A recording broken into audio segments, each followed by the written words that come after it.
दूसरे के मन की बात कैसे समझें? मन पढ़ने की कला। क्या आपने कभी सोचा है कि सामने वाला कुछ कह नहीं रहा, फिर भी हमें कैसे पता चले कि उसके मन में क्या चल रहा है? क्या उसकी खामोशी कुछ कहती है?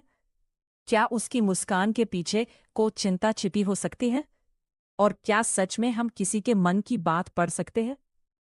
सच ये है कि किसी के मन को बिल्कुल सटीक पढ़ना संभव नहीं है, लेकिन अगर हम ध्यान से देखें, सुनें और समझें, तो उसके मन की भावनाओं को काफी हद तक समझ सकते हैं।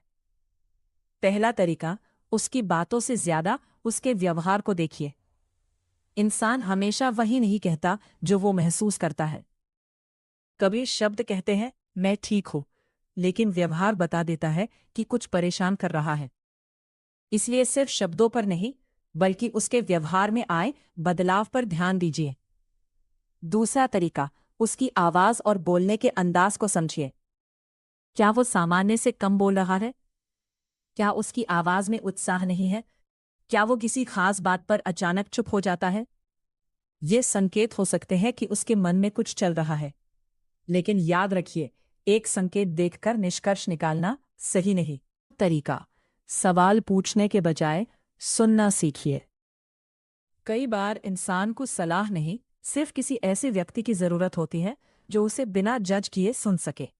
इसीलिए अगली बार कोई परेशान लगे तो तुरंत यह मत कहिए तुम्हें क्या हुआ, बल्कि प्यार से पूछिए अगर तुम बात करना चाहो तो मैं सुनने के लिए हूं। शायद यही एक वाक्य उसके दिल का दरवाजा खोल दे। चौथा तरीका, उसकी परिस्थितियों को समझिए। हर इंसान का व्यवहार उसकी जिंदगी के अनुभवों से प्रभावित होता है। जो व्यक्ति चुप है, जरूरी नहीं कि वो घमंडी हो, शायद वो थका हुआ हो।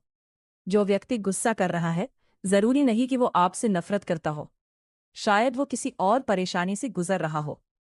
इसीलिए किसी के व्यवहार को देखकर तुरंत फैसला मत कीजिए। और सबसे जरूरी बात, दूसरे के मन को पढ़ने की कोशिश करने से पहले उसे समझने की कोशिश कीजिए, क्योंकि मन पढ़ना कोई जादू नहीं है। यह है ध्यान से देखना, धैर्य से सुनना, सहानुभूति से समझना और बिना जल्दबाजी के निष्कर्ष निकालना। कभी कभी सामने वाला जो नहीं कह पाता, वही उसकी सबसे बड़ी बात होती है। इसीलिए लोगों के चेहरे मत पढ़िए, उनके भाव समझिए। उनके शब्द मत पकड़िए, उनकी भावना समझिए।